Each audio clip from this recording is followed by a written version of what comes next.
নমস্কার বন্ধুরা, দাদার রান্নাঘরে আপনাদের সকলকে স্বাগত। বন্ধুরা, আমি মাস দুয়েকের মতো কোনো ভিডিও করতে পারিনি, কারণ আমি একটা বিশেষ কাজ করি। সেই কাজের কারণেই পারিনি। আপনাদের সবই তা আমি জানাবো। আমার ক্যাটারিংয়ের ব্যবসা। এই ক্যাটারিংয়ের ব্যবসা যেহেতু এই সময় বিয়ের লগনসা থাকে, তাই আমি ভিডিও করার একদম সুযোগই পাইনি। তাই দীর্ঘ 2 মাস পর আপনাদের কাছে আমি ফিরে এলাম একটা সুন্দর রেসিপি নিয়ে।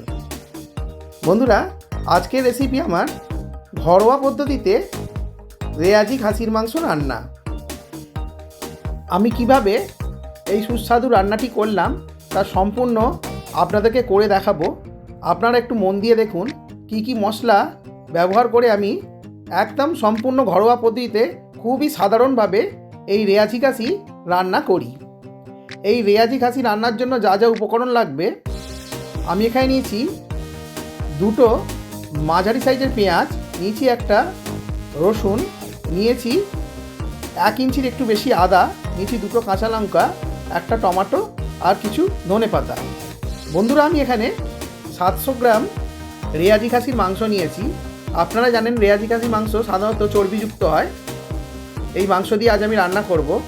প্রথমে আমি দিলাম কড়াইতে 100 ml মতো সরিষার তেল।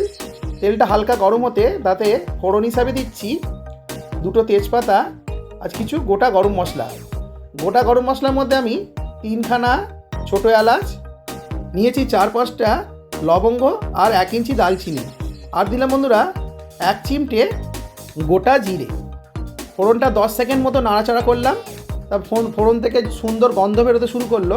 তারপর দিয়ে দিলাম কুচিয়ে রাখা পেঁয়াজ।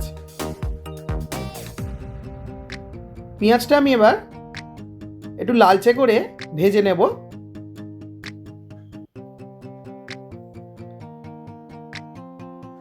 এই পেঁয়াজ ভাজার সময় অল্প একটু নুন দিলে পেঁয়াজটা খুব তাড়াতাড়ি গলে যায়।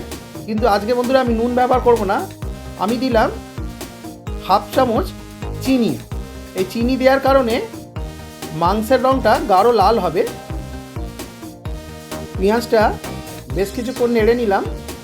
এবার আমি দিয়ে দিচ্ছি আদা ও রসুন পেস্ট। আদা রসুনটাকে ভালো করে পেঁয়াজের সঙ্গে মিশিয়ে নিয়ে তারপর আমি দিয়ে দেবো জল ঝরিয়ে ধুয়ে রাখা খাসির মাংস। মাংসটাকে পেঁয়াজের সঙ্গে আমি মিনিট 5 কষবো। বন্ধুরা, খাসির মাংস যেহেতু চর্বিযুক্ত হয়, তাই এতে আমি এক্সট্রা তেল ব্যবহার করব না। পেঁয়াজ ভাজার জন্য যেটুকু তেল আমার প্রয়োজন ছিল সেই তেলেতেই সম্পূর্ণ রান্নাটা কমপ্লিট করব।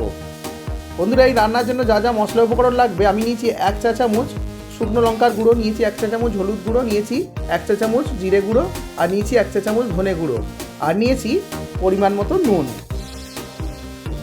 সম্পূর্ণ ঘরোয়া মশলা। আপনারা বাড়িতে অনায়াসেই আমার এই রেসিপিটা যেদিন খুশি করতে পারবেন।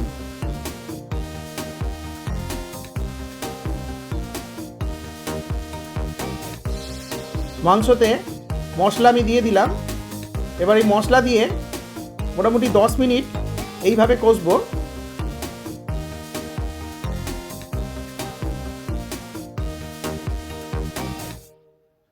দশ মিনিট পর দেখুন বন্ধুরা, ঠিক এইরকম পর্যায়ে যখন এসছে, ভালো করে কষবো। কড়ার নিচে যদি সামান্য লেগে গিয়ে থাকে, আপনারা অল্প অল্প গরম জল দিয়েও কষতে পারেন। এবার আমি দিয়ে দিচ্ছি ঝালের জন্য 2টো চেরা কাঁচা লঙ্কা।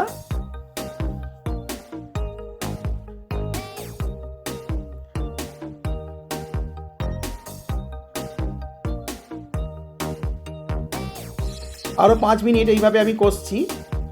5 মিনিট পর বন্ধুরা দেখুন, দিয়ে দিচ্ছি 1 চা চামচ কাশ্মীরি লঙ্কার গুঁড়ি। কাশ্মীরি লঙ্কা দেওয়ার ফলে মাংসের রঙটা গাঢ় লাল কালারের হবে।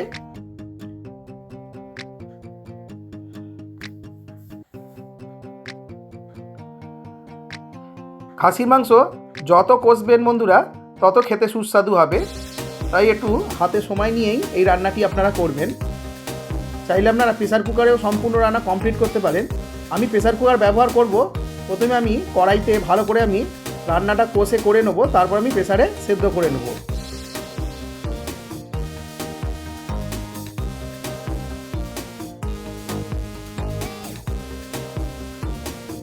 এই সম্পূর্ণ রান্নাটি আমি শুধুমাত্র কষবো 45 মিনিট, তারপর প্রেসারে আমি তা সেদ্ধ করব।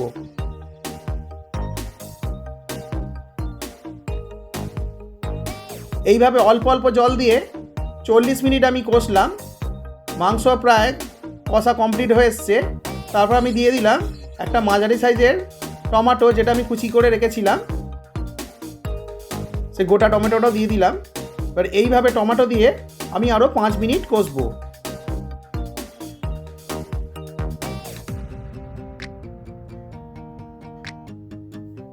এরকম ভালো করে কষতে কষতে যখন আমি বুঝলাম যে কড়ার নিচে মশলা লেগে যাচ্ছে, এরকম অল্প অল্প জল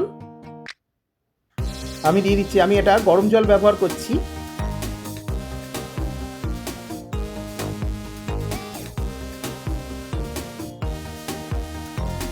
মাংস রান্না সবসময় গরম জল ব্যবহার করবেন। শুধু মাংস রান্না নয়, যে কোনো রান্নাতে সবসময় বন্ধুরা আপনারা গরম জল ব্যবহার করবেন। আমি যে কোনো রান্নাতেই আমি গরম জল ব্যবহার করি।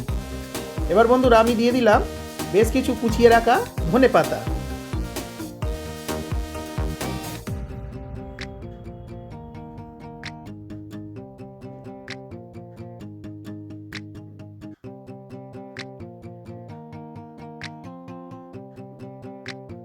আমার 45 মিনিট মাংস কষানো হয়ে গেছে। এবার আমি প্রেসার কুকারে সম্পূর্ণ খাসির মাংসটা ট্রান্সফার করলাম।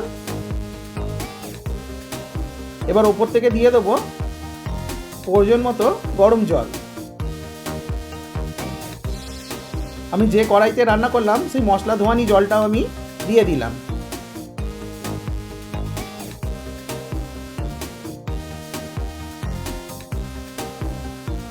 এবার আমি প্রেসার কুকারে ঢাকনা লাগিয়ে মোটামুটি 6টা থেকে 8টা সিটি দিয়ে দিলাম।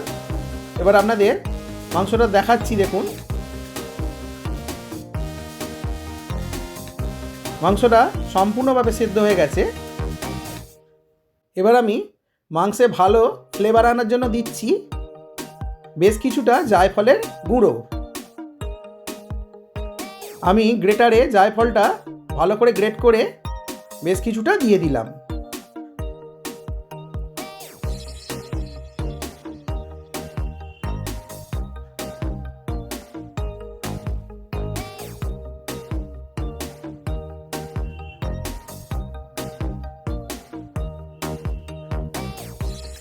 আর দিয়ে দিচ্ছি 1 চা চামচ গুঁড়ো গরম মশলা। ব্যাস বন্ধুরা, আর কিছু দেওয়ার দরকার নেই। এবার আমি প্রেসার কুকার থেকে যে কড়াইতে আমি মাংসটা কষেছিলাম আবার সেখান থেকে ট্রান্সফার করলাম।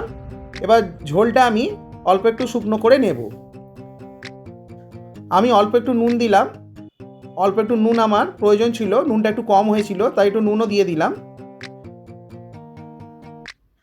এবার আমি দিয়ে দেবো ওপর থেকে বেশ কিছুটা কুচিয়ে রাখা ধনেপাতা।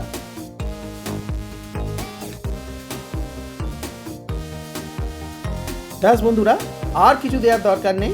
তৈরি হয়ে গেল আজকে আমার রেসিপি ঘরোয়া পদ্ধতিতে রেয়াজি খাসি মাংস রান্না। বন্ধুরা দেখুন কত সুন্দর কালার হয়েছে। আপনারা ঠিক আমি যেভাবে বানালাম ঘরোয়া পদ্ধতিতে রেয়াজি খাসির মাংস আপনারা অবশ্যই বানাবেন। খুবই সহজ পদ্ধতিতে এই রেসিপি বাড়িতেই বানানো যায়। অবশ্যই আপনারা আমার এই রেসিপিটা ফলো করুন। আর বন্ধুরা রেসিপিটা ভালো লাগলে প্লিজ আমাকে লাইক করবেন, শেয়ার করবেন, আর অবশ্যই বন্ধুরা আমার এই চ্যানেলটি আপনারা সাবস্ক্রাইব করে নেবেন। বন্ধুরা আমি খুব শীঘ্রই আরও নতুন নতুন ভিডিও আনছি। প্লিজ বন্ধুরা আমার এই চ্যানেলটিকে আপনারা সাবস্ক্রাইব করে নিন। বন্ধুরা আপনারা ভালো থাকবেন, সুস্থ থাকবেন। নমস্কার।